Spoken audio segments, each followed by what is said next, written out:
Valentine is such a super underrated slasher movie as it's actually so much better than people give it credit for.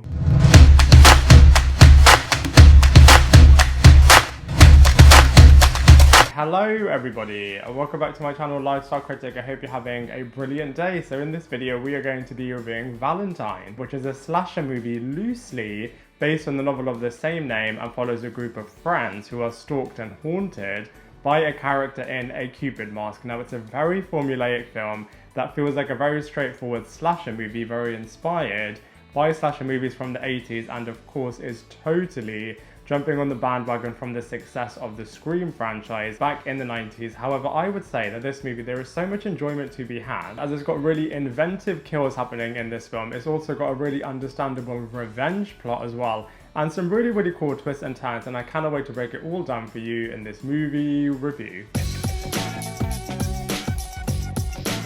So we start off this film at high school at a Valentine's Day dance event where the lead character Jeremy Melton gets brutally rejected by a group of girls when he asks them to dance with him, and he then gets accused of sexual assault when a character named Dorothy gets really embarrassed being caught dancing with him, so wrongfully accuses him of this, which then leads to the Jeremy Melton character getting expelled, getting really embarrassed and brutally bullied by a group of jocks at high school, and also then goes to juvie and then goes to a mental institution. We then jump 13 years into the future, and those same group of girls then get stalked and haunted by a character in a Cupid mask, and one by one certain characters begin dying, and the audience and the characters then need to work out who is the person behind this mask, how can they stop them, and what is their motive.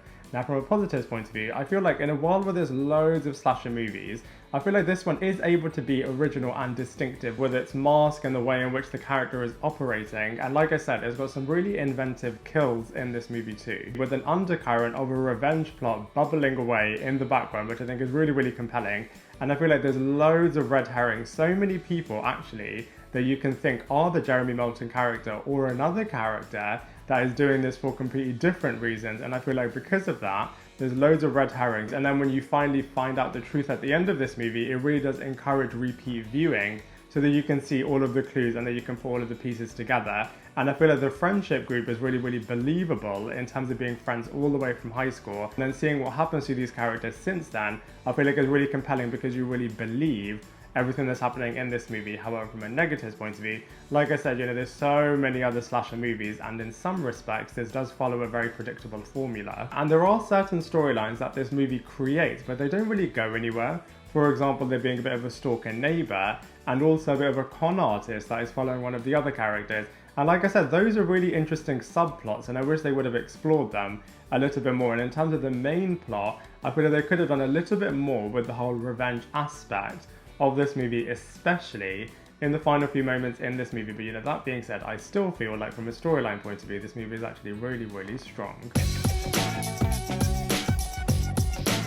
So from a cast and characters point of view, the thing that I really like about Valentine is that it really does feel like an ensemble piece. Like I said, you really do believe the fact that all of these group of characters have been friends since high school, which is really great. I would have loved to have seen the jocks from high school as well, to see if they would have still been friends with this group of characters, as of course they caused Jeremy Melton so much misery as well. But let's go through the cast one by one. So first up we have Marley Shelton, who is the closest thing to a lead character. She is playing a character called Kate, and she is the nice girl of the group, and I feel like she is channeling a little bit of Sidney Prescott vibes in her. And I wish she would have done a little bit more in the final sequence in this movie, as she really could have been elevated to be a really great character. But I feel like she's able to carry this movie along with all of the other actors in this film as well really well. Speaking of another one, we also have Denise Richards, who is absolutely phenomenal as the Paige character, definitely the one that you're rooting for the most. She is definitely the most flirtatious and has got some wicked one-liners and some really interesting scenes in this movie. And as far as her death sequence is concerned,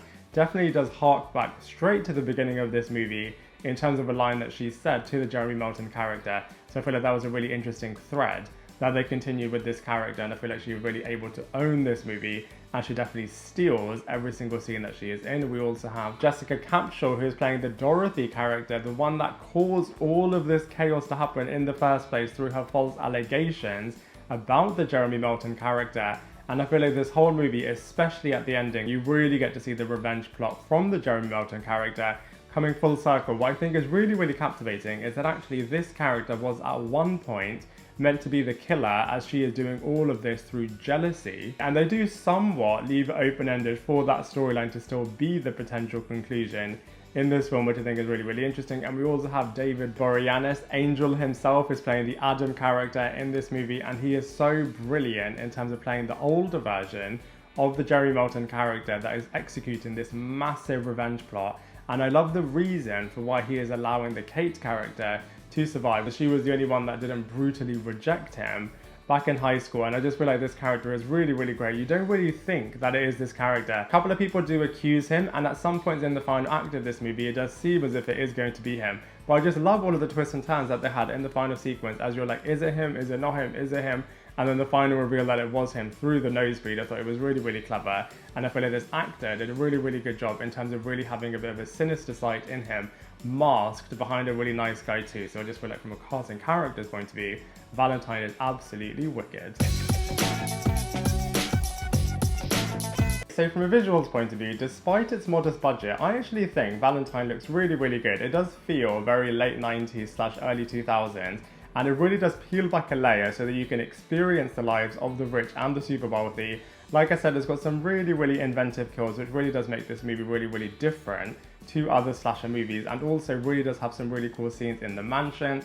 All of the party sequences look really, really cool. Loads of events happening in this movie. All of the chase sequences that this guy in a Cupid mask / woman in a Cupid mask are executing looks really, really good. And so I feel like from a visuals point of view, whilst they definitely could have pushed it if they had a bit more budget, I feel like what they did achieve is really, really wicked. So from a comparisons point of view, gosh, there were so many slasher movies released within this window, especially after Scream was able to demonstrate that this industry and this genre really is very lucrative. And so I feel like this movie is actually a lot stronger than I Know What You Did Last Summer, Black Christmas, Cherry Falls, Urban Legends, There's Someone Inside Your House, The Faculty, but I don't think is as good as Scream. So overall with Valentine, you know, it can feel a little bit trashy at points. Definitely could have pushed certain storyline aspects for sure. And it does ultimately feel like a bit of a money grab after the success of the Scream movie. But that being said, you know, I do still feel like the storyline is actually really, really compelling. All of the inventive kills are really, really great. All of the characters are absolutely awesome. All of the undercurrent of this revenge plot is really, really compelling as well. And despite its relatively short runtime, I feel like it's able to create this world really, really effectively and really bring the audience into that, which is really, really cool. And so for all of those reasons, I'm going to give it a solid 7 out of 10. Now I'd love to hear what you thought of Valentine, so please let me know in the comment section below. Otherwise, I look forward to seeing you in my next video.